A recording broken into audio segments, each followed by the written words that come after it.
হুমকি না দিয়ে আর যেগুলো যেগুলো বলছে এগুলো যেন করে, এগুলো করে দেখায়। সারা জীবন শুনে এলাম ব্যক্তির থেকে দল বড়, দলের থেকে দেশ বড়। ভিনদেশি ক্রিমিনাল বা জেহাদি বা জঙ্গিদের জন্য আমার দেশ, আমার ভারতবর্ষ বিপন্ন। তখন ভারতবাসী হিসেবে আমার কি দায়িত্ব, কি কর্তব্য? তৃণমূলে হচ্ছে মমতার কখন কি মুড চেঞ্জিং, তো কখন কি ইচ্ছা হচ্ছে, কখন কাউকে তাড়াবার ইচ্ছা হচ্ছে। যদি কেউ অন্যায় বা পাপ করে থেকে থাকে, মানুষের টাকা তছরূপ করে থেকে থাকে, দুর্নীতিগ্রস্ত হয়ে থেকে থাকে, সে ছাড় পাবে কেন? আর 14.5 বছরে যত বাংলার পুলিশ আর কলকাতার পুলিশ গাঁজার কেস দিয়েছে, আফগানিস্তানেও অত গাঁজার চাষ হয় না। ওরা ব্যস্ত ছিল অভিষেকের জন্মদিন পালন নিয়ে। ওদের কাছে অতটা গুরুত্ব ছিল না বন্দে মাতারমের 150 বছর। রাজ্যপালও বাদ যাচ্ছে না, জাস্টিস অশোক গাঙ্গুলিও বাদ যাচ্ছে না, আর সাধু সন্ত কার্তিক মহারাজও বাদ যাচ্ছে না।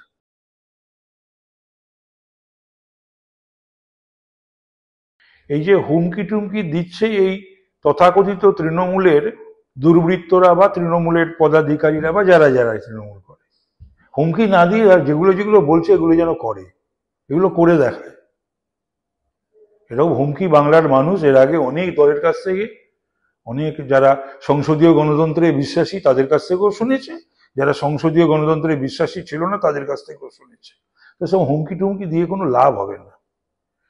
ভারতবর্ষের একটা অঙ্গরাজ্যের রাজনৈতিক দলের কর্মী, তারা তো সংবিধানের ঊর্ধ্বে নয়, পার্লামেন্টের ঊর্ধ্বে নয়, ইলেকশন কমিশনেরও ঊর্ধ্বে নয়, হাইকোর্ট বা সুপ্রিম কোর্টের ঊর্ধ্বে নয়। আর সবসময় হুমকির কাছে সব মানুষ কিন্তু পিছিয়েও যায় না, মাথাও নোয়ায় না। দেখা তো যাচ্ছে এসআইআর এর তো মানে এসআইআর এর যে স্পিরিট, এসআইআর কেন সেটা তো বোঝা যাচ্ছে এখন। যে বিভিন্ন জায়গায় কলোনি বস্তি সেখানে ধরা পড়ছে, পালাচ্ছে, তাদের সমস্ত বর্তমান শাসক দল বাংলার বিভিন্ন জায়গায় তাদের করে কমে খাওয়ার বা থাকার ব্যবস্থা করে দিয়েছে। তাদের Aadhaar card, voter card, ration card, নানান ধরনের যে সমস্ত পরিচয়পত্র, সুযোগ সুবিধার ব্যবস্থা করে দিয়েছে। ইন রিটার্ন তারা তাদের ব্যবহার করে বা ব্যবহার করতে চায়। তাই তো এত জ্বালা এসআইআর নিয়ে শাসক দলের। শাসক দলের জ্বালার কারণটা কি? সারা জীবন শুনে এলাম ব্যক্তির থেকে দল বড়, দলের থেকে দেশ বড়। তো বাংলা বিপন্ন, এবং বাংলার এই সমস্ত এই ভিনদেশি ক্রিমিনাল বা জেহাদি বা জঙ্গিদের জন্য আমার দেশ, আমার ভারতবর্ষ বিপন্ন। তখন ভারতবাসী হিসেবে আমার কি দায়িত্ব, কি কর্তব্য? আমার ভাবতে লজ্জা লাগে যারা এসআইআর এর বিরোধিতা করছে তারা যেন নিজেদের ভারতবাসী বলে পরিচয় না দেয়। এরা তৃণমূল করবে কি করবে না এটা একেবারেই এদের ব্যাপারে। তৃণমূলে হচ্ছে মমতার কখন কি মুড চেঞ্জিং, তো কখন কি ইচ্ছা হচ্ছে, কখন কাউকে তাড়াবার ইচ্ছা হচ্ছে তাড়িয়ে দিল, কখন কাউকে নেবার ইচ্ছা হলো নিয়ে নিল। এবং এই সমস্ত বিষয়গুলো বাংলার মানুষ দীর্ঘ বহু বছর ধরে এগুলো দেখছে, শুনছে, প্রত্যক্ষ করছে। এবং মানুষের যে আগে মানুষ যে ওকে সমীহ করত, সম্মান করত, যে শ্রদ্ধা বা ভালোবাসা ছিল, আজ বুকে হাত দিয়ে তৃণমূলীরাই বলুক না যে বাংলার মানুষের এমনকি ওই দলে এখনো রয়েছে, দল করে, তাদের সেই পরিমাণ এখনো শ্রদ্ধা, ভালোবাসা, ভক্তি বা সমীহ তারা তৃণমূল মমতা ব্যানার্জিকে করে না। না, এগুলো তো থেমে যায় কেন মাঝে মাঝে?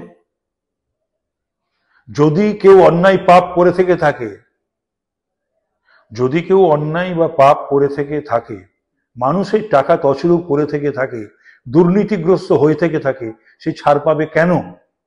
আবার এটাও পাশাপাশি আমি বলতে চাই, যদি কেউ সত্যিই দুর্নীতির সঙ্গে, কোনো দুর্নীতির সঙ্গে সে যুক্ত না থাকে, কোনো পাপ অন্যায় দুর্নীতি না করে থাকে, অপরাধ না করে থাকে, তাহলে এই তৃণমূলীরা যেটা করে বা মমতা ব্যানার্জি যেটা 14.5 বছর ধরে করছে,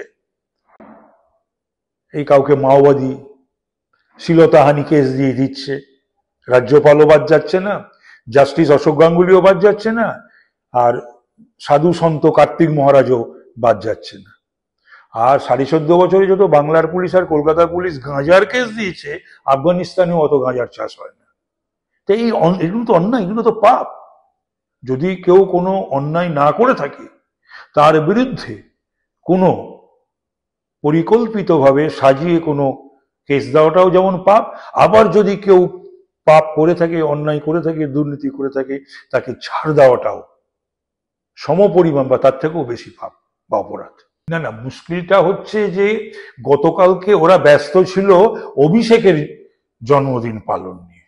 ওদের কাছে অতটা গুরুত্ব ছিল না বন্দে মাতরমের 150 বছর বা বঙ্কিমচন্দ্রের কে শ্রদ্ধা জানানো।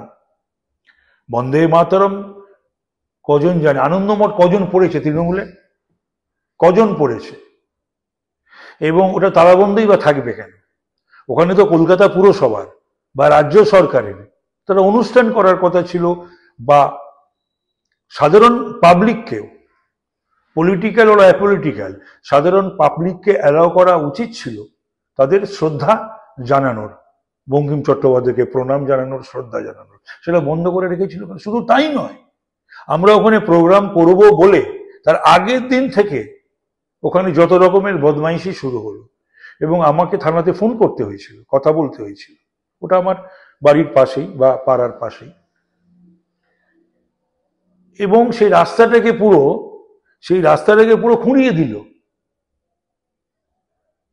যাতে সেখানে আমারও যেতে এবং কালকে আসতে খুবই কষ্ট হয়েছে, সকলেরই হয়েছে। শুভেন্দুর পাটা কেটে গেছে, রক্ত বেরিয়েছে। তো সুতরাং এটা অদ্ভুত একটা ব্যাপার। মানে তৃণমূলের সঙ্গে যুক্ত যারা, তারা এই অসভ্যতা করতে ব্যস্ত। কারণ তাদের যে কাউন্সিলররা, তাদের তো কনসার্ন, তারা হচ্ছে কন্ট্রাক্টর আর প্রমোটার, আর তো কোনো কনসার্ন নেই। তাদের কনসার্ন তো বন্দে মাতরম নয়, তার 150 নয়, বঙ্কিমচন্দ্র নয়। তো আমি শুনেছি যে বলপূর্বক কন্ট্রাক্টরকে দিয়ে ওটা খুঁড়িয়ে দেওয়া হয়েছে, যেটা ওয়ার্ক অর্ডারও ছিল না। তো এই সমস্ত অসভ্যতা, তো এরা নেতাজি, গান্ধীজি, বঙ্কিমচন্দ্র, রবীন্দ্রনাথ, এগুলো ওদের নিজস্ব রাজনৈতিক প্রয়োজনে তৃণমূল ব্যবহার করে। আন্তরিক কোনো শ্রদ্ধা এদের প্রতি নেই। কারণ ওদের শেষ কথা হচ্ছে মমতা বন্দ্যোপাধ্যায়, অভিষেক বন্দ্যোপাধ্যায়, তাদের জন্মদিন বা তাদের শ্রদ্ধা জানালেই হয়ে গেল, তাদের জন্মদিন পালন হয়ে গেলেই হয়ে গেল।